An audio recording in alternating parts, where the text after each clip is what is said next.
The world hums on a frequency most never learn to hear. It is a low, resonant vibration, the sound of power moving in its true form, not through declarations, but through omissions, not through force, but through suggestion. Look at the landscape of your life, the office hierarchies, the social labyrinths, the quiet battlegrounds of your relationships. The individuals who dominate these spaces, who command attention, resources, and respect, are rarely the brightest minds or the most diligent workers. They operate on a different wavelength entirely. They possess a form of cognition that is not taught in schools, a form of intelligence that thrives in the shadows, in the spaces between words, in the cold calculus of human motivation. This is dark intelligence. It is the operating system of reality, and you have been running on demo mode. For your entire life, you have been sold a lie. You were told that success is a product of merit, that kindness is reciprocated, that hard work is inevitably rewarded. These are the fables told to keep the workforce productive and docile, to keep the game orderly for those who understand its true, chaotic rules. You followed these rules. You were transparent. You sought to be understood, to be good. And what has it yielded? A sense of perpetual exhaustion, the sting of betrayal from those you trusted, the hollow frustration of watching others, with seemingly less talent and integrity, ascend while you remain stationary, your goodness, your only, cold comfort. That ends now. What follows is not a motivational speech. It is a tactical briefing. We are not here to discuss morality. We are here to discuss survival and dominance in a world that often confuses the two. Niccolò Machiavelli was not a villain. He was a cartographer of the human soul's darker continents, a realist in a world of delusional optimists. He understood that the chasm between how we wish people would behave and how they actually do is where the naive are destroyed. This knowledge is a pathogen for the mind of a victim. Once it infects your perception, there is no cure. You will see the strings controlling the puppets in your life. You will hear the silent directives in every conversation. You will recognize the power plays in a glance, the weakness in a boast, the strategy in a concession. This is irreversible. If you are not prepared to surgically remove the part of you that clings to the identity of the misunderstood, the unfairly treated, the eternal good person in a bad world, then stop reading now. Return to the comfort of the narrative you know. For those who remain, you have chosen to step into the desert of the real. Welcome. What we will explore are the foundational laws of dark intelligence. These are not positive affirmations. They are psychological armaments. They are tools for deconstructing the manipulation that surrounds you and for constructing an impregnable fortress of mental autonomy. The journey is demanding, isolating, and profoundly transformative. You will be challenged to reconfigure your relationship with yourself and with reality itself. The first law, the law of selective silence. The modern world is a temple to noise. It is a cacophony of opinions, oversharing, and desperate signaling. Most people are terrified of silence, both the silence in a room and the silence within themselves. To avoid this void, they babble. They explain, justify, reveal, and confess. They offer the blueprint to their psyche, their motivations, their fears, and their desires to anyone who will listen, seeking validation, connection, or simply to fill the dreadful quiet. In doing so, they become predictable, and predictability is the precursor to control. If your reactions can be anticipated, you can be managed. If your triggers are known, you can be provoked. Dark intelligence begins with a fundamental recalibration of your relationship with your own voice. You must stop using words to seek approval and start using them as precision instruments, deployed only with clear intent. Machiavelli understood that the prince who speaks least in council holds the most power. Why? Because information is the supreme currency. When you speak, you are spending this currency. You are giving away data about your thoughts, your emotional state, your knowledge, your gaps in knowledge. When you listen, you are collecting this currency. You are accumulating capital. Consider the last time you were in the presence of someone who genuinely intimidated you. Was it the person red-faced and shouting? Unlikely. It was the person who sat in perfect stillness, watching, absorbing, their face an unreadable mask, their silence a palpable force. That silence creates a psychological vacuum. Nature abhors a vacuum, and human nature is frantic to fill it. When you master the art of selective silence, you weaponize this anxiety. Others, uncomfortable with the quiet you emanate, will rush to fill it. They will talk. They will negotiate against themselves. They will reveal their position, their insecurities, their bottom line.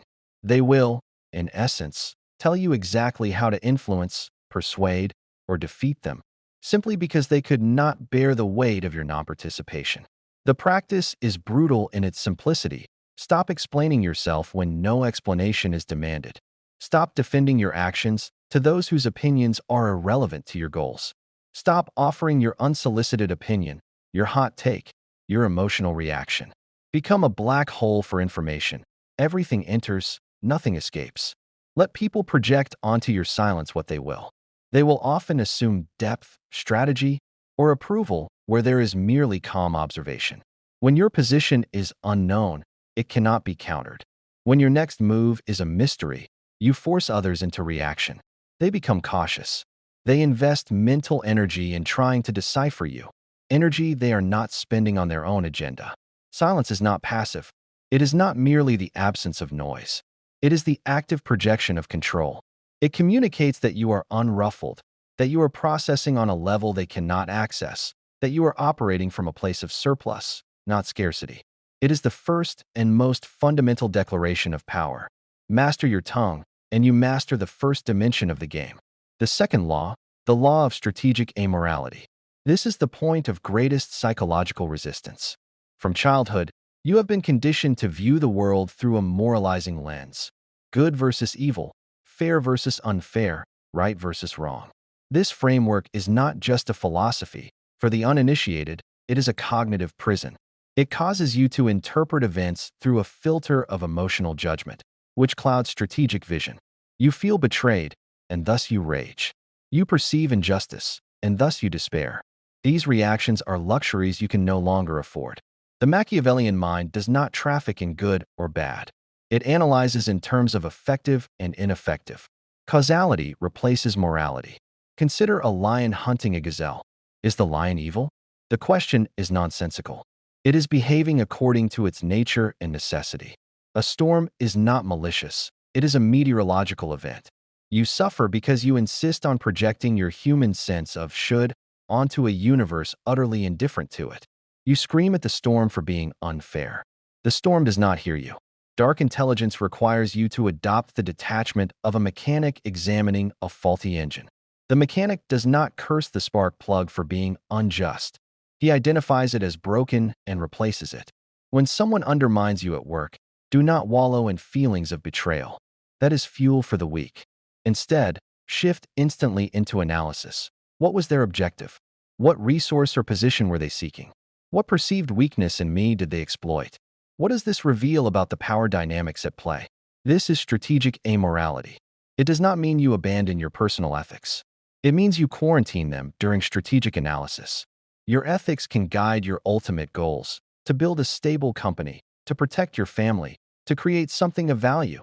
But they must not blind you to the often ethically neutral mechanics required to achieve those goals in a competitive environment. A good person with no power is not a saint. They are a potential victim. A good person with power and the cold, strategic clarity to wield it effectively is a force that can actually implement their good. Stop asking the helpless, victim-laden question, why are they doing this to me? Start asking the empowered, strategic question, what does this action allow me to do next? What door has just been opened? Or what weakness has just been exposed? This shift from moral passenger to strategic driver is the essence of dark intelligence. The third law, the law of controlled vulnerability. A common caricature of the powerful is the emotionless, distant robot, impenetrable and cold. This is the approach of the amateur, the person playing at being a strategist. It generates envy, suspicion, and ultimately, collective opposition. Humans are tribal and emotional. A figure that appears too perfect, too invulnerable, becomes a target. People will unite to see that figure humbled, to prove they are human, to draw blood just to see if it runs red. True dark intelligence understands that the appearance of flawlessness is a flaw in itself. The solution is the law of controlled vulnerability. This is the deliberate, calculated display of a small, harmless, and often endearing weakness. You are not revealing your core insecurities or strategic plans. You are offering a sacrificial flaw. Perhaps you admit to being hopeless with directions or laugh at your own inability to cook. You might share a modest, slightly embarrassing story from your adolescence.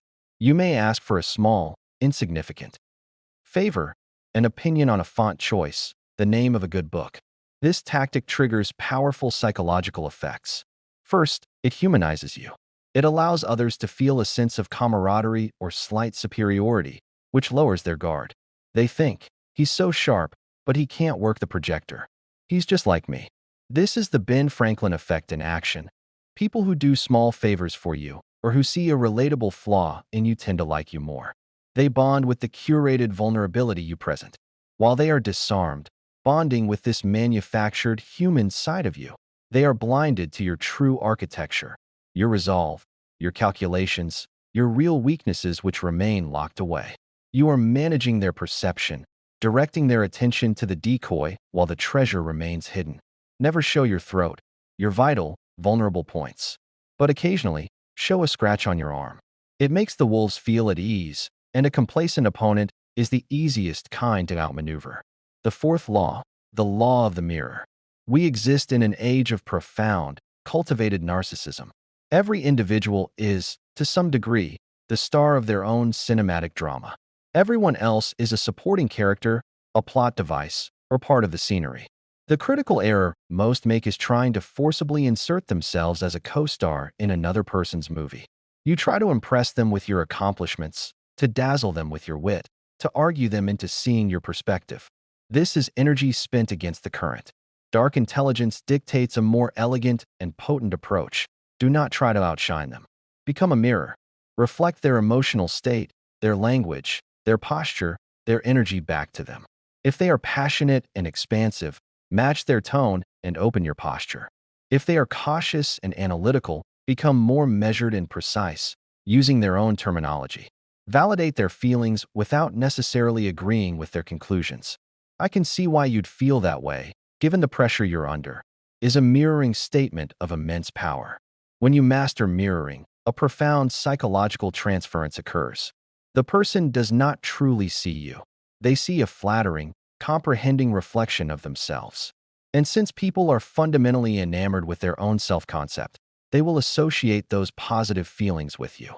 They will believe you are exceptionally perceptive, empathetic, and intelligent. The irony is that you may have said almost nothing of substance. This is not mere mimicry or being fake. It is a form of high-level data collection. While you are mirroring, you are freed from the need to perform or defend. You are in observation mode. You are learning their emotional lexicon, their value hierarchies, their hidden triggers, and their core desires. While they are mesmerized by their own reflection in your calm attention, you are quietly mapping the interior of their mind, finding the levers of influence. The mirror has no ego of its own to protect. It simply reflects. Be the mirror. Let them preen and posture before it. And while their attention is captivated by their own image, your hands are free to move the pieces on the board unseen. The fifth law, the law of outcome independence. The root of nearly all anxiety, neediness, and self-sabotage is an unhealthy attachment to specific outcomes. You must get this job. You cannot lose this relationship. You need this person's approval. This desperate attachment radiates from you like a scent. It signals scarcity, it signals weakness, and in the dynamics of power, scarcity is repulsive. People are instinctively repelled by those who need them too much. They are magnetically drawn to those who demonstrate they can walk away at any moment. Your mission is to cultivate a state of radical outcome independence. This is the mental fortress that declares, I will pursue this goal with relentless focus and cunning. I will plan for its achievement with meticulous detail. But if it does not come to pass, I will be fundamentally okay. My worth, my equilibrium, my mission are not contingent upon this single result. This is not apathy or a lack of ambition. It is the ultimate power position. Machiavelli understood that the fear of loss is the chain that binds the slave. If your employer senses you are terrified of unemployment, your leverage evaporates. If your partner knows you are terrified of solitude, your boundaries dissolve. You must perform the mental exercise of accepting the worst-case scenario. Visualize it in brutal detail. Lose the job, end the relationship, face the humiliation, then trace the path forward from that abyss. You will find that you survive. The world does not end. This exercise is not pessimism. It is emotional inoculation. Once you have destroyed within yourself the terror of loss, you become formidable. You become untouchable. You can negotiate from a place of strength because you are willing to leave the table. You can speak uncomfortable truths because you do not fear the social consequences. You can take bold, calculated risks because the specter of failure has been exorcised. The individual who operates from a psychic space of abundance, the knowledge that options and resilience are internal, is the one who eventually attracts everything. They do not chase, they attract. Because they are not starving, they can dine with discernment. The sixth law, the law of the useful enemy. Conventional wisdom prays for a life of peace, free from conflict and opposition. This is a biological and strategic error. Conflict is not merely an obstacle. It is the anvil upon which strength and intelligence are forged.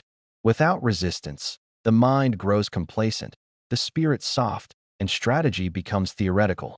Machiavelli advised the prince to study the art of war constantly, even in times of peace, for conflict is an inevitable tide. Dark intelligence recognizes the profound utility of a well-chosen enemy. An enemy provides a clarifying focus. An enemy forces you to hone your skills, to patch your vulnerabilities, to think 3 moves ahead. An enemy is a relentless auditor of your capabilities. Without one, you risk becoming fat, lazy, and self-congratulatory. The friction of opposition generates the heat necessary for transformation. Look to history and see the catalytic power of a rival. Tesla needed Edison's dismissal to fuel his revolutionary drive. The brilliance of Muhammad Ali was inextricably linked to the formidable challenge of Joe Frazier. The conflict elevated both to legendary status. Do not waste energy lamenting those who oppose or dislike you. Harness them. Let their doubt be the proof of your ambition. Let their criticism be a, sometimes useful, audit of your plans. Let their active opposition be the gym in which you train your strategic muscles. Furthermore, a shared enemy is the most potent social glue known to mankind. It forges alliances faster than any promise of shared reward. If you seek to unite a fractured team, a disinterested community, or a scattered family, you do not begin by preaching abstract love or common goals. You identify a credible, external threat, a competitor, a rival department, a common challenge. The collective energy previously spent on internal bickering is instantly redirected outward, creating cohesion and purpose. Do not foolishly seek to make everyone your friend. Curate your enemies wisely. Choose an opponent worthy of your potential, and let the necessity of the fight drag you to a higher plane of existence. The seventh law, the law of the persona. You have been sold the cult of authenticity, the idea that there is one true, immutable you that must be presented to the world at all times, in all situations. This is not empowerment. It is a profound limitation, a childish refusal to adapt. The truth is you are a multiplicity. You are already a different version of yourself with your parents than with your friends, with your lover than with a police officer during a traffic stop. This is not hypocrisy, it is social intelligence. Dark intelligence takes this inherent fluidity and makes it conscious, strategic, and powerful. It is the conscious curation of personas, masks tailored for specific theaters of operation. Your personality is not a sacred artifact. It is the most versatile tool in your arsenal. Using the same authentic personality for every situation is like using a sledgehammer to perform heart surgery. It is gross incompetence. You must learn to wear the mask of the unflappable authority in the boardroom, calm, decisive, data-driven. You must be able to shift into the persona of the empathetic mentor when guiding a protege. You must become the gracious socialite at the networking event, the relentless warrior when facing a challenge, the vulnerable confidant when bonding with an ally. Machiavelli famously wrote that the prince must be a beast, learning from the lion to be fierce and the fox to be cunning. He must be a great pretender and dissembler. This is not about being a deceitful chameleon with no core. Your core, your ultimate goals, your core values, remains the constant. The personas are the interfaces you use to navigate different environments in service of that core. If you are only the lion, you will bluster into traps. If you are only the fox, you will lack the force to hold your gains. Fluidity is survival. Be water, as the saying goes. Take the shape of the container you are in. When the container shatters, when crisis hits, you do not shatter with it. You flow, adapt, and reform. The rigid identity is brittle. The conscious persona is unbreakable. The eighth law, the law of necessary suspicion. Trust, but verify, is the motto of the moderately cautious. It is insufficient. The dark intelligence axiom is sterner. Verify, then trust provisionally, and never absolutely. The naive mind commits a fatal error. It projects its own internal logic onto others. I am not deceitful, therefore he is not deceitful. I am loyal, therefore she will be loyal. This projection is the mother of all catastrophes, the source of your most devastating betrayals and disappointments. Dark intelligence accepts a foundational, non-negotiable truth. Every conscious actor operates, first and foremost, from their perceived self-interest. This is not cynicism. It is thermodynamics of human motivation. Even acts of stunning altruism often provide the actor with a psychological reward, a sense of meaning, virtue, or social capital. Recognizing this is not a call to bitterness, but a call to wakefulness. You must cultivate a background radiation of suspicion, not paralyzing paranoia, which is fear without evidence, but a sustained, calm attention to detail and contradiction. Watch what people do, not what they say. Words are the cheapest commodity in the human marketplace. They are designed to obfuscate, to flatter, to manipulate. Actions, patterns of behavior over time, are the only reliable text. When a surprising opportunity falls into your lap, your first internal question must be, what is the incentivizing structure for the person offering this? What do they gain? When you receive effusive praise, ask, what is this compliment meant to elicit from me or distract me from? Machiavelli observed that men are so simple and so obedient to immediate necessity that the deceiver will always find someone willing to be deceived. Your duty is to not be that someone. Require proof. Test loyalty in inconsequential ways before you bet something critical on it. Delegate small amounts of authority and observe how it is wielded before granting real power. It is always better to be pleasantly surprised by someone's integrity than to be devastated because you assumed it. This law is your psychological immune system. It does not prevent all infection, but it allows you to identify and neutralize threats before they consume you. The ninth law, the law of the shadow. We arrive at the deepest and most transformative law, one that bridges the ruthless pragmatism of Machiavelli and the profound depth psychology of Carl Jung. To wield dark intelligence effectively, you must first make peace with the darkness within yourself. Society, in its need for order, commands you to repress your so-called negative traits, your anger, your greed, your lust for power, your capacity for ruthlessness. It tells you to be nice, to be harmless. But here is the terrible truth. A harmless man is not a good man. A harmless man is an impotent man. He cannot protect what he loves. He cannot enforce a boundary. He cannot enact meaningful good because he lacks the capacity to confront and counter evil. He is a spectator to his own life. Dark intelligence requires the integration of your shadow, the repressed, denied, and monstrous aspects of your psyche. You must stare into the abyss within and acknowledge, I am capable of this. I have the capacity for cruelty, for manipulation, for strategic deception, for immense selfishness. This is not an endorsement to act on these impulses. It is the exact opposite. It is the only way to truly master them. If you deny your shadow, it does not disappear. It controls you from the basement of your unconscious.